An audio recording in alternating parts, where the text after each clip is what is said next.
क्या आज के समय में भी भूत प्रेत होते हैं, या आज की पीढ़ी भी इस भूत प्रेत को मानती है, या फिर ये सिर्फ एक वहम है। आज की कहानी भी कुछ इसी तरह की है।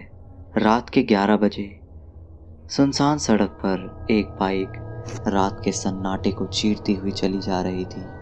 दो दोस्त रोहन और मुकेश अपने दोस्त मोहित के घर जा रहे थे। रोहन और मुकेश आज पूरे 2 साल बाद अपने दोस्त मोहित से मिलने जा रहे थे। तभी रोहन मुकेश से कहता है, यार अपने शहर में आज भी कुछ नहीं बदला। फिर मुकेश कहता है, हाँ यार तूने बिल्कुल सही कहा। यही बातें करते हुए दोनों चले जा रहे थे। तभी मुकेश ने कहा, यार रोहन रात काफ़ी हो गई है, मैं तो कहता हूँ वो कब्रिस्तान वाली रोड से मत चल। रोहन कहता है, अरे भाई तू क्यों डरता है, मैं तेरे साथ हूं ना। रोहन की बात सुनकर मुकेश कहता है, ना यार डरने की बात नहीं है, तुझे तो पता है कि वो कब्रिस्तान कितना श्रापित है। रोहन एक निडर लड़का था, इसलिए मुकेश की बात सुनकर रोहन बोलता है, अरे यार तू कैसी बात कर रहा है, मैं तो उसी रास्ते से जाऊंगा, उस रास्ते से कम टाइम लगेगा। मुकेश जानता था रोहन बहुत जिद्दी है और वो नहीं मानेगा, इसलिए मुकेश कुछ नहीं बोलता। और फिर उसके बाद रोहन उसी रास्ते से अपनी बाइक ले जाने लगता है। ये दोनों कुछ ही दूर आगे गए थे कि इनकी बाइक झटके देने लगी। तभी मुकेश कहता है, अरे यार क्या कर रहा है, सही से चला भाई। रोहन बोलता है, अरे भाई मैं तो सही से ही चला रहा हूँ, पर पता नहीं इस बाइक में ऐसा क्या हो गया। रोहन ने इतना कहा ही था कि इनकी बाइक झटके देते देते थोड़ा सा आगे जाके बंद हो गई। बाइक बंद होते ही रोहन बोलता है, अब ये बाइक कैसे बंद हो गई। मुकेश कहता है, अरे यार बंद हो गई तो क्या हुआ, फिर से स्टार्ट कर जल्दी। मुकेश के इतना बोलते ही रोहन बाइक फिर से स्टार्ट करने की कोशिश करने लगता है, पर बाइक स्टार्ट नहीं होती। तभी मुकेश ने एक ऐसी चीज़ देखी जिसे देखकर मुकेश बस देखता ही रह गया। मुकेश को देखकर साफ पता चलता था कि मुकेश ने जो चीज़ देखी है उसे देखकर मुकेश काफ़ी डर चुका है। तभी रोहन की नज़र मुकेश पर पड़ी तो उसे ऐसा डरा हुआ देखकर रोहन बोलता है, अरे अब तुझे क्या हो गया भाई। मुकेश कुछ नहीं बोलता, बस अपनी उंगली से इशारा करते हुए दिखाता है। जिस तरफ मुकेश की उंगली थी उस तरफ रोहन जैसे ही देखता है तो उसे दिखता है कि उसकी बाइक कहीं और नहीं बल्कि उसी कब्रिस्तान के गेट पर आके खराब हुई है। पर रोहन एक निडर लड़का था, इसलिए वो मुकेश से बोलता है, अरे भाई तू डर क्यों रहा है, बाइक इतने समय में घर में बंद पड़ी थी इसलिए बाइक बंद हो गई। और यार तू अब बाइक के नीचे उतर जा, पहले कोई मैकेनिक देखते हैं। रोहन ने इतना कहा ही था कि तभी मुकेश बोलता है, यार वो देख एक मैकेनिक की दुकान। रोहन जैसे ही उस तरफ देखता है तो उसे दिखता है एक छोटी सी झोपड़ी बनी थी जिसमें एक पीला वाला बल्ब लटक रहा था और उसमें एक 45-50 साल का एक आदमी बैठा था। फिर उसके बाद वो दोनों अपनी बाइक उस मैकेनिक के पास ले जाते हैं और रोहन बोलता है, अरे काका देखना हमारी बाइक अचानक बंद हो गई। रोहन की बात सुनकर वो मैकेनिक उसकी तरफ देखता है और बोलता है, अच्छा बेटा तुम कुछ देर यहीं बैठो, मैं अभी देखता हूँ इसमें क्या हुआ है। इतना बोलकर वो आदमी बाइक ठीक करने लगता है और रोहन और मुकेश अभी वहाँ बैठे ही थे। तभी रोहन बोलता है, भाई तू यहाँ बैठ, मैं अभी 1 नंबर करके आया। इतना बोलकर रोहन 1 नंबर करने के लिए चला जाता है और थोड़ी ही आगे जाकर टॉयलेट करने लगता है। और जैसे रोहन 1 नंबर करके पीछे मुड़ता है तो वो देखता है उसके पीछे एक आदमी खड़ा था और वो उसे ही देख रहा था। रोहन को ये देखकर काफ़ी अजीब सा लगता है, पर तभी वो आदमी उससे बोलता है, वो जो लड़का वहाँ बैठा है वो तुम्हारा दोस्त है ना। रोहन जवाब देते हुए बोलता है, हाँ है तो। फिर वह आदमी बोलता है, पर तुम्हारा दोस्त उस फटी हुई झोपड़ी में क्या कर रहा है? रोहन उसकी बात सुनकर बोलता है, बंद झोपड़ी? इतना बोलकर रोहन पीछे मुड़ता है और चुप हो जाता है, क्योंकि वो देखता है जो मैकेनिक अभी उसकी बाइक ठीक कर रहा था अब वो वहाँ नहीं है और उसकी दुकान भी बंद है। मुकेश अभी भी वहाँ बैठा था। ये देखकर रोहन बोलता है, अरे ये मैकेनिक यहाँ इतनी जल्दी कहाँ चला गया और इतनी जल्दी दुकान भी बंद कर दी।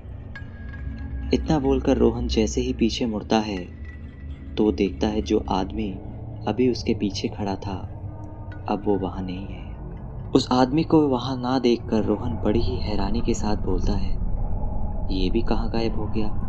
अभी तो यही था। रोहन वैसे तो कभी नहीं डरता, पर आज जो कुछ भी उसने देखा उसे देखकर अब वो भी डरने लगा था। उसके बाद रोहन बिना टाइम गवाए मुकेश के पास जाता है और बोलता है, भाई जल्दी उठ यहाँ से, भाई जल्दी उठ और अभी यहाँ से चल। फिर मुकेश बोलता है, पर क्यों भाई, गाड़ी तो अभी ठीक होने ही वाली है। मुकेश के इतना बोलने के तुरंत बाद एक और आवाज़ आती है, अरे क्या हुआ बेटा, आपकी बाइक बस ठीक ही होने वाली है, ये और किसी की नहीं बल्कि उसी मैकेनिक की आवाज़ थी। रोहन जैसे ही सर ऊपर करके देखता है तो उसे दिखता है कि मैकेनिक वहीं खड़ा था और वो दुकान अभी भी खुली हुई थी। रोहन यही सोच रहा था कि ऐसा कैसे हो सकता है, अभी तो यहाँ कोई नहीं था, दुकान भी बंद थी, ये आखिरकार क्या हो रहा है। यही सब रोहन सोच ही रहा था कि तभी मुकेश बोलता है, अरे तुझे हुआ क्या है भाई, कुछ बोलेगा भी?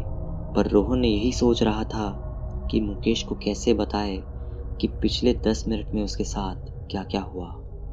पर थोड़ा सोचने के बाद रोहन बोलता है, मुकेश तू मेरे साथ थोड़ा 1 मिनट के लिए इधर तो आ। इतना बोलकर रोहन मुकेश के साथ थोड़ा साइड में चला जाता है और बोलता है, यार मुकेश, ये जो मैकेनिक है ये मुझे लगता है कि भूत है। मुकेश रोहन की बात सुनकर हंसने लगता है और हंसते हुए कहता है, माना मैं भूत से डरता हूँ, पर इतना भी नहीं कि जो कुछ भी तू बोले मैं उसे मान लूँ। चल अब मजाक बंद कर और चल गाड़ी के पास बैठते हैं। फिर रोहन बोलता है, रुक भाई। फिर उसके बाद रोहन उसे सारी बात बताता है जो उसके साथ पिछले 10 मिनट में हुई थी। फिर मुकेश रोहन की बात सुनकर बोलता है, यार तुझे वहम हुआ होगा। इतना बोलकर वो वापस गाड़ी के पास चला जाता है। मुकेश ने रोहन की बात को मजाक में ले लिया था, इसलिए वो दोनों वहीं अपनी गाड़ी के पास आकर बैठ जाते हैं। पर तभी वो मैकेनिक अपनी गंभीर आवाज़ में कहता है, बाबूजी, क्या आपने अभी तक ये सोचा है कि एक सुनसान सड़क है और आसपास कोई दुकान भी नहीं है, बस कब्रिस्तान के गेट के सामने एक मैकेनिक की दुकान है और आसपास सिर्फ जंगल, और उसने अभी भी रात के 12 बजे अपनी दुकान खोल रखी है। वो दोनों कुछ नहीं बोलते, बस एक दूसरे को देखते हैं और उस मैकेनिक की बात सुनते रहते हैं। फिर वो मैकेनिक अपनी बात को जारी रखता है और कहता है, मैं आपकी बाइक ठीक कर दूंगा और उसके मैं कोई पैसे भी नहीं लूँगा। फिर मुकेश ने झिझकते हुए कहा, पर क्यों? फिर वो मैकेनिक मुस्कुराते हुए बोला, मैं पैसे नहीं लेता, मुझे पैसे नहीं बल्कि तुम दोनों की जान चाहिए। ये सुनकर दोनों हक्के बक्के रह गए। अब दोनों ने ना आओ देखा ना ताओ, दोनों वहाँ से तुरंत उठकर भागने लगे। दोनों लगातार भागे ही जा रहे थे, पर वो कब्रिस्तान की दीवार पार नहीं कर पा रहे थे, यानी कब्रिस्तान से आगे ही नहीं जा पा रहे थे। दोनों को भागते भागते अब लगभग आधा घंटा हो चुका था। दोनों की सांस फूलने लगी थी, पर तभी दोनों अचानक रुक जाते हैं और वो दोनों देखते हैं आगे उसी मैकेनिक की दुकान थी और वही कब्रिस्तान का गेट था, यानी दोनों भागते भागते वहीं वापस आ जाते हैं। फिर तभी वो दोनों देखते हैं कि वो मैकेनिक अभी भी उन्हें ही देखकर मुस्कुरा रहा था, मानो ये कह रहा हो कि अब तुम कहीं भी नहीं जा सकते। दोनों सोच ही रहे थे कि वो क्या करे। तभी रोहन मुकेश को जंगल की ओर भागने के लिए बोलता है। फिर उसके बाद दोनों जंगल की ओर भागने लगते हैं और दोनों भागते भागते जंगल के काफी अंदर तक पहुंच जाते हैं। तभी दोनों को किसी औरत के रोने की आवाज सुनाई देती है। आवाज सुनकर दोनों पहले एक ही जगह पर रुक जाते हैं। फिर दोनों जिस ओर से आवाज आ रही थी उसी ओर जाने लगते हैं। पर थोड़ा ही आगे जाकर वो दोनों देखते हैं एक औरत उनसे थोड़ी ही दूर पर बैठी अपना सर नीचे करके रो रही थी। पर रोहन को पता नहीं क्या हो गया था। वो उसी औरत के पास जाने लगता है। मुकेश उसे रोकना तो चाहता था, पर वो कुछ बोलता नहीं और वो भी उसके पीछे चलने लगता है। फिर उसके बाद रोहन उस औरत के पास जाता है और बोलता है, अरे सुनिए, आप और इतनी रात को यहाँ क्या कर रही हैं? पर वो औरत रोहन की बात का कुछ जवाब नहीं देती, जैसे उसने रोहन की बात सुनी ही ना हो। फिर रोहन अपने हाथ से उस औरत को टच करते हुए एक बार फिर से बोलता है, अरे कौन है आप और आप यहाँ रो क्यों रही हैं?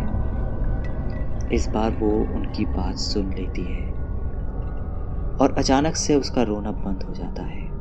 वो कहती है, उसने मेरे पति को मार दिया। बस इतना बोलकर वो औरत फिर से रोने लगती है। फिर मुकेश डरते डरते बोलता है, किसने तुम्हारे पति को मार दिया? फिर वो औरत अपनी गंभीर आवाज में कहती है, उसने मेरे पति से अपनी गाड़ी ठीक करवाई। उसने मेरे पति से अपनी गाड़ी ठीक करवाई और जब मेरे पति ने उससे पैसे मांगे तो उसने मेरे पति को मार दिया और अब हम सबकी गाड़ी ठीक करते हैं पर पैसे नहीं लेते। इतना बोलकर वो औरत चुप हो जाती है।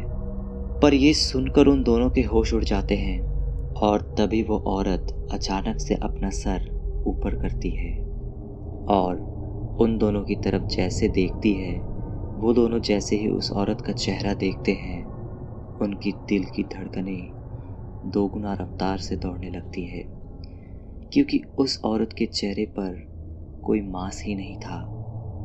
फिर वो औरत इन दोनों की तरफ देखती है और बोलती है, अब तुमने हमसे अपनी बाइक ठीक करवाई है, अब तुम्हें मरना होगा, क्योंकि तुम भी पैसे नहीं देते और मेरे पति को मार देते। दोनों जैसे ही ये बात सुनते हैं तो उनके अंदर डर की लहर दौड़ जाती है। इसलिए वो तुरंत अपने हाथ जोड़ते हैं और उनसे विनती की सुर में कहते हैं, हम दोनों को जाने दो, हम तो पैसे देने ही वाले थे। तभी उनके पीछे से एक आवाज आती है, बाइक ठीक हो गई है बाबूजी। आवाज सुनकर दोनों जैसे ही पीछे देखते हैं तो वो मैकेनिक उनके पीछे ही खड़ा था और वो मैकेनिक फिर बोलता है, आपकी बाइक ठीक हो गई है। उसके इतना बोलने के बाद रोहन और मुकेश रोते हुए बोलते हैं, हमें जाने दो, हमने कुछ नहीं करा। पर उनकी बात सुनकर वो मैकेनिक बोलता है, कुछ करने के लिए तुम बचोगे कब? इतना बोलकर वो उनके पास आने लगता है और वो जितना पास जा रहा था वो मैकेनिक उतना ही भयंकर होते जा रहा था, यानी उसके चेहरे से भी मांस गायब होने लगा था और उसकी आंख से खून आने लगता है। और तभी उस औरत के रोने की आवाज भी बढ़ने लगी थी।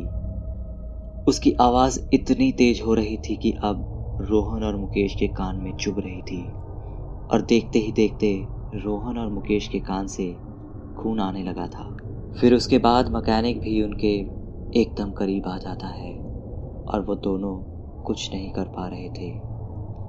उन दोनों को ऐसा लग रहा था जैसे उनके ऊपर लाखों चींटियां छोड़ दी गई हो और वो सभी चींटियां एक साथ उन्हें काट रही हैं। वो दोनों कुछ कर पाते उससे पहले ही उस मैकेनिक ने रोहन की दोनों आंखें निकाल ली थी। रोहन ने दर्द से तड़प तड़प कर वहीं मुकेश के सामने ही अपना दम तोड़ दिया। और मुकेश कुछ नहीं कर पा रहा था। और तभी वो मैकेनिक उसकी ही तरफ देखने लगा और देखते ही देखते मैकेनिक ने मुकेश की भी दोनों आंखें निकाल दी और मुकेश ने भी वहीं तड़प तड़प कर अपना दम तोड़ दिया। कहते हैं आज भी उस कब्रिस्तान के गेट के आगे वही मैकेनिक रात को अपनी दुकान खोलता है और वो अभी भी गाड़ी ठीक करने के लिए पैसे नहीं लेता। क्या आपको भी अपनी गाड़ी फ्री में ठीक करवानी है?